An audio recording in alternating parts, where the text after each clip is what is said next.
In today's video, I'm going to teach you how to freeze a header in a Confluence table. If you've ever found yourself scrolling through a long table on Confluence, you know just how handy keeping that header visible can be for context and clarity. So, let's dive right in and make navigating those lengthy tables a bit easier. Begin by launching your preferred web browser. This could be Chrome, Firefox, Safari, or whichever browser you're most comfortable using. Once your browser is open, head over to your favorite search engine, whether it's Google, Bing, or another. In the search bar, type in Confluence and hit Enter. Usually, the first result will be the link you're looking for. Click on it to go to the Confluence homepage.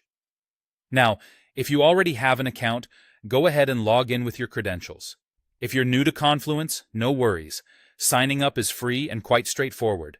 Just follow the on-screen instructions to create your account and get started. Once you're logged in, navigate to the page where you'd like to either create a new table or modify an existing one. If you're starting from scratch, make sure you're in the edit mode of the Confluence page you want to work on. In the editor, you'll need to create your table. To do this, simply type a / on your keyboard, which will bring up a menu. From there, type Table and select the Table option from the menu to insert a new table into your page. With your table in place, it's time to set up your headers.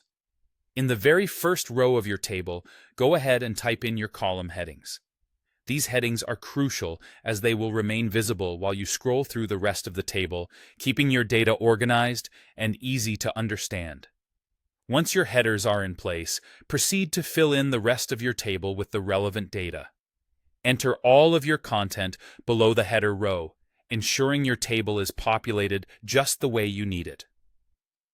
After all your data is entered, it's time to save your work. Look for the Publish or Update button, typically located in the top right corner of the page. Click this button to save your changes. Once published or updated, you'll notice that your table's header row will remain fixed at the top as you scroll down the rest of your page's content. This simple feature can dramatically improve your capacity to analyze data within extensive tables by keeping key information in view at all times. And there you have it. By following these steps, you've successfully frozen the header in your Confluence table, making navigating through vast amounts of data easier and more manageable. Thanks for joining me today, and I hope this tutorial makes your Confluence experience more seamless and efficient.